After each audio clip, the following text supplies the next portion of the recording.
Halo, apa kabar semuanya? Semoga kalian semua dalam kondisi sehat. Video kali ini saya akan membahas sebuah film terbaru yang rilis di tahun 2023, menceritakan tentang seorang pasukan khusus yang harus berjuang mati-matian menghadapi para teroris demi menyelamatkan seorang bocil. Oke, siapkan secangkir kopi, ambil posisi rebahan, dan inilah alur film Warhorse One.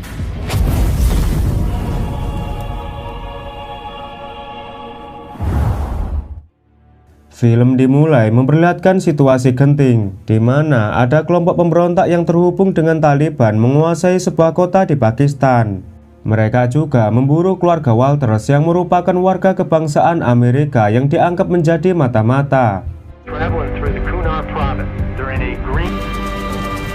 Seorang duta besar yang bernama Mac meminta tolong kepada pemerintah Amerika mengirim bantuan militer. Pihak militer yang diwakili oleh Dave awalnya menolak permintaan Mac karena wilayah itu sangat berbahaya.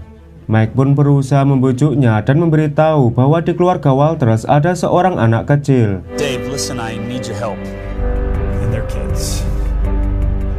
Setelah melihat foto anaknya dan merenung, Dave akhirnya bersedia membantu. Tanpa buang waktu, dia langsung mengerahkan pasukan khusus yang bernama tim Warhorse untuk mengevakuasi keluarga tersebut. Terlihat tim Warhorse sedang memasuki wilayah perbatasan antara Afghanistan dan Pakistan. Namun tiba-tiba mereka diserang kelompok teroris menggunakan RPG.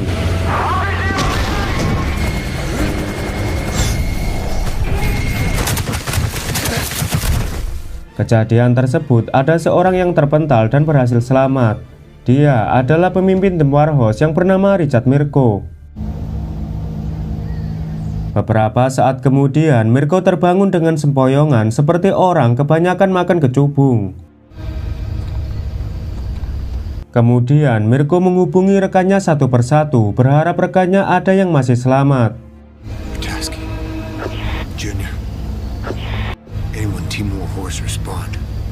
Tapi karena tak kunjung ada yang menjawab, Mirko lalu menghubungi markas pusat. Beruntungnya usahanya tidak sia-sia karena sinyal bisa terhubung dengan seorang yang bernama Castle. Mirko mengabarkan bahwa helikopter pasukannya ditembak jatuh oleh kelompok teroris. Dia pun meminta Castle untuk mengeceknya lewat satelit, apakah rekan-rekannya ada yang masih selamat. Tapi sayangnya heli tersebut telah rusak parah dan tak ada pergerakan sama sekali, yang berarti semua rekan Mirko telah tewas.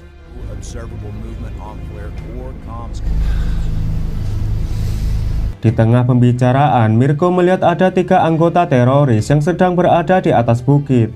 Terlihat mereka menembakkan RPG ke arah bangkai helikopter milik tim Warhorse.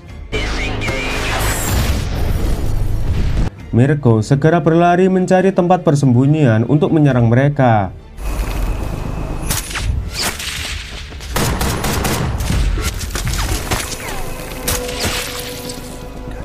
Dengan tembakan jitu, Mirko berhasil menghabisi 2 orang. Tapi sialnya masih ada 1 orang berhasil lolos dan meminta bantuan. Sementara Mirko kembali dihubungi oleh Castle yang mengabarkan jika ada sekitar 40 tentara musuh yang lagi OTW ke arah Mirko. Castle menyarankan supaya Mirko segera pergi dari sana. Awalnya Mirko tidak peduli dan bertekad akan melawan mereka semua. Tapi komandannya membujuk Mirko agar segera mundur dan menunggu tim penjemputan, karena si komandan tidak ingin jika harus kembali kehilangan prajurit terbaiknya, sebab semua rekan Mirko telah dinyatakan tewas. You're on your own, son. Team is gone. Ketika Mirko akan pergi, tapi pasukan musuh keburu datang. Mau tak mau, Mirko harus menghadapi mereka semua, dan terjadilah baku tembak yang cukup sengit.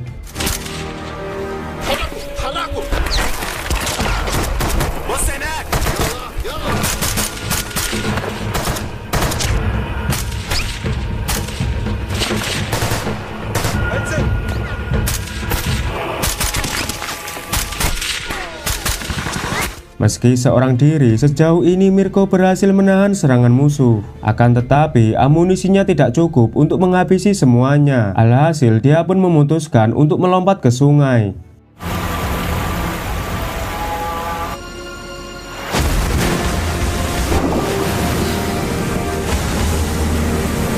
Para teroris ini yakin jika Mirko pasti telah tewas terbawa arus. Namun ternyata Mirko berhasil selamat. Seorang anggota marinir tentu saja mampu berenang meskipun di arus sungai yang sangat deras.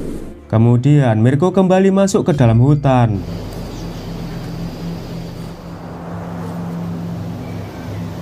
Setelah berjalan cukup jauh, Mirko menemukan sebuah mobil yang baru saja diserang. Saat diperiksa, ternyata mobil ini milik keluarga Walters yang seharusnya diselamatkan oleh pasukan Mirko. Tapi sayangnya mereka sudah tewas, kecuali Walters dan putrinya yang bernama Zoe. Dalam keadaan sekarat, Walters mengatakan bahwa keluarganya telah diserang oleh teroris. Dia meminta Mirko untuk menyelamatkan Zoe putrinya. Sebagai seorang marinir, tentu saja Mirko ingin menyelamatkan mereka berdua. Namun Walters keburu meninggal akibat kehabisan darah. Zoe yang masih polos mengira jika ayah dan ibunya sedang tidur.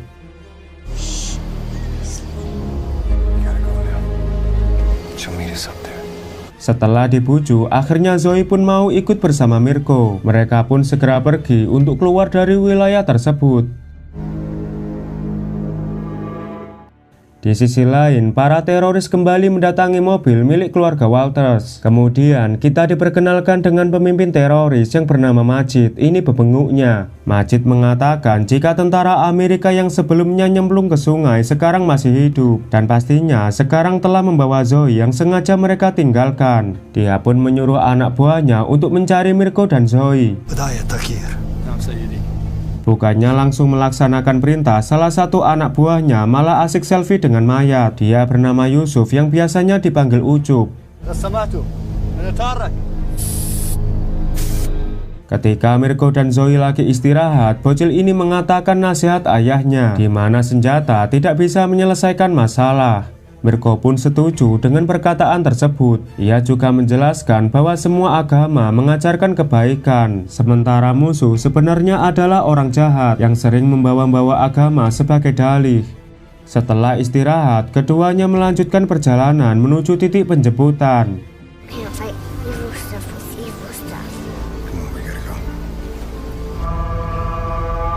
Namun di tengah jalan, Mirko menemukan sebuah jebakan ranjau. Alhasil, Mirko harus menjinakkan ranjau tersebut. Setelah berhasil menjinakkan ranjau, Mirko meminta Zoe supaya berhati-hati karena musuh masih memburu mereka berdua.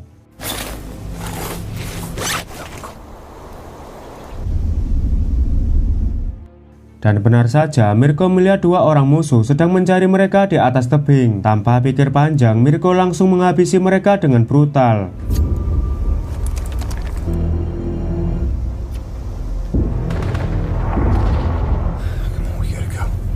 Kemudian mereka berdua melanjutkan perjalanan, sedangkan para teroris masih terus memburu Mirko dan Zoe.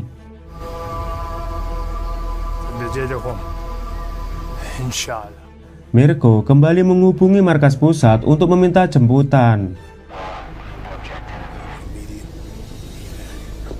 Kastel memberitahu kalau Mirko harus berjalan beberapa kilometer lagi menuju ke titik penjemputan. Menjelang malam, Mirko dan Zoe memutuskan untuk istirahat di sebuah gua. Mirko juga membuat jebakan ranjau untuk mengantisipasi kedatangan musuh. Supaya Zoe bisa tidur, Mirko bercerita tentang sahabatnya bernama Aziz yang seorang muslim. Mirko sangat berhutang budi kepada Aziz yang pernah menyelamatkan nyawanya. Tapi sayangnya sekarang Aziz telah meninggal dunia. Esok harinya, Mirko dan Zoe tanpa sengaja berpapasan dengan musuh. Melihat itu, Mirko segera melempar pisau tepat di mukanya. Mirko langsung menusuknya berkali-kali supaya dia tewas. Melihat kebrutalan Mirko, seketika Zoe teringat dengan keluarganya yang dibantai oleh teroris. Mirko segera membawa Zoe pergi sebelum para teroris menemukan mereka. Sementara itu, Mirko dan Zoe sampai di tepi sungai. Tapi saat Mirko mengambil air, dia melihat Zoe melempar ranting ke pohon seolah-olah dia sedang melawan musuh. Melihat bocil ini sangat serius, Mirko mengajarinya melempar pisau yang baik dan benar.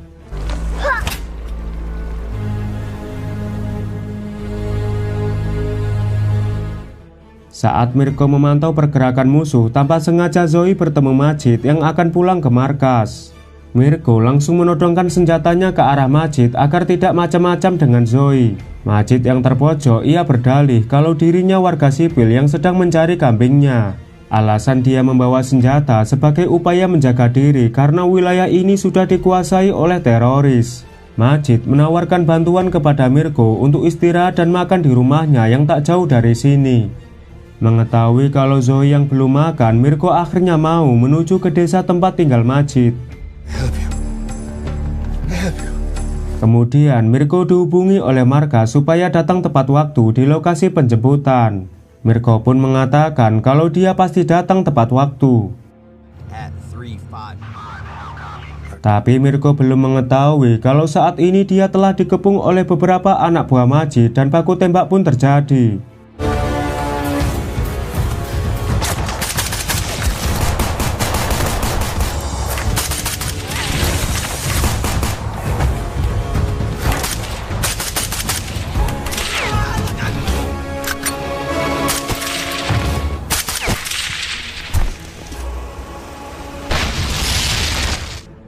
Setelah Mirko berhasil menghabisi musuh, dia kembali menemui Zoe. Tapi sayangnya Zoe telah dibawa kabur oleh Majid. Sekarang Mirko baru sadar kalau Majid adalah bagian dari kelompok teroris. Mirko sangat yakin jika Zoe dibawa ke desa yang sebelumnya diberitahu Majid. Tanpa buang waktu, Mirko bergegas menuju ke desa tersebut.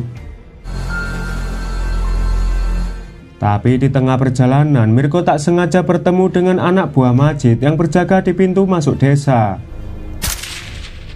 Setelah menghabisi penjaga, Mirko lalu menyamar menjadi teroris agar bisa masuk ke dalam desa yang ternyata telah dikuasai oleh kelompok teroris. Mirko yang berhasil menyusup langsung menghabisi mereka satu persatu.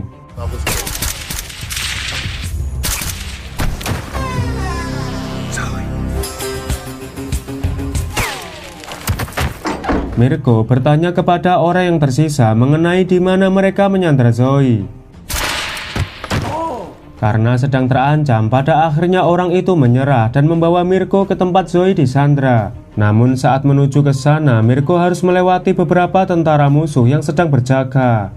Mirko yang tak punya pilihan lain, dia terpaksa menghadapi mereka semua hingga terjadilah pertempuran yang sangat seru. Meskipun sudah menghabisi para teroris, Mirko harus menghadapi puluhan anak buah Majid. Mirko yang seorang marinir tentu saja tidak gentar sama sekali.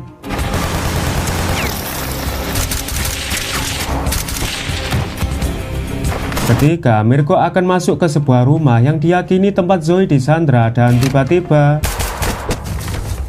Mirko yang masih hidup ditawan oleh mereka. Majid bertanya tentang lokasi penjemputan Mirko karena dia ingin sekali membantai tentara Amerika.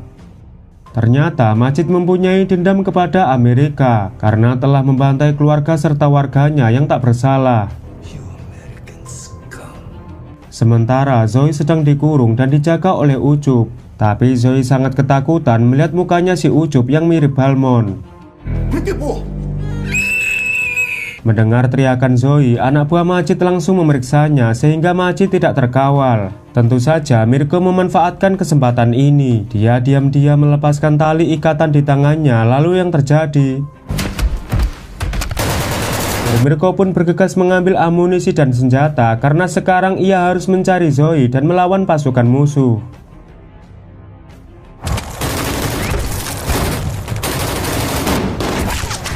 Dengan kemampuannya sebagai pasukan khusus, Mirko berhasil menghabisi mereka dengan sangat mudah. Bahkan Mirko berhasil menghabisi tangan kanan Majid.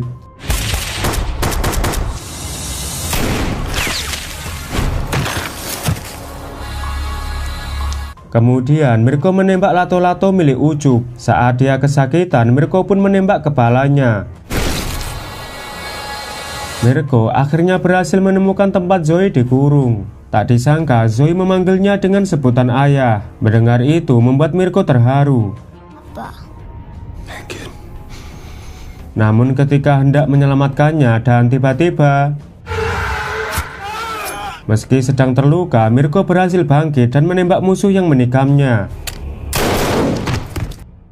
Kemudian Mirko melepaskan Zoe dan beranjak pergi dari sana. Tapi sialnya puluhan teroris datang ke desa dan bersiap menyergap Mirko. Mau tak mau Mirko harus melawan mereka semua.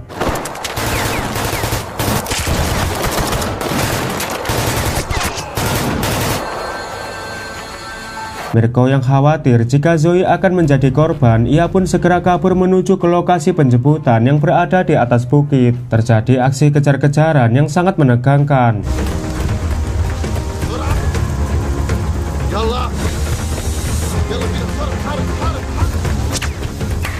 Ketika Mirko sudah semakin lemah dan sangat kelelahan, dia teringat dengan janjinya untuk menyelamatkan Zoe dari wilayah ini. Zoe pun berusaha menyemangatinya, sehingga Mirko mengeluarkan seluruh tenaganya untuk menghindari dari kejaran para teroris.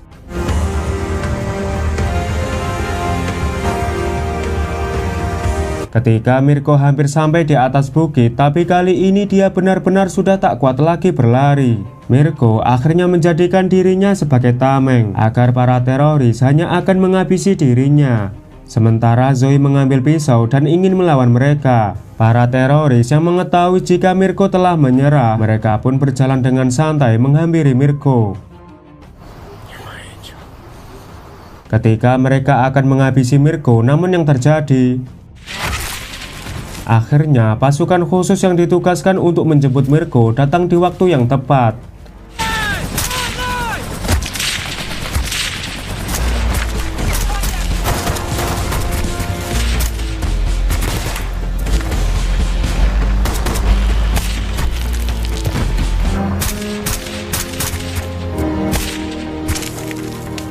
Berkat bala bantuan pasukan khusus, nyawa Mirko dan Zoe bisa selamat. Mirko dan Zoe dimasukkan ke helikopter dan dibawa ke markas untuk diobati. Beberapa bulan kemudian, Mirko memutuskan untuk pensiun agar bisa membesarkan Zoe yang telah dia anggap sebagai putrinya. Karena diketahui istri dan anak kandung Mirko telah meninggal akibat kecelakaan.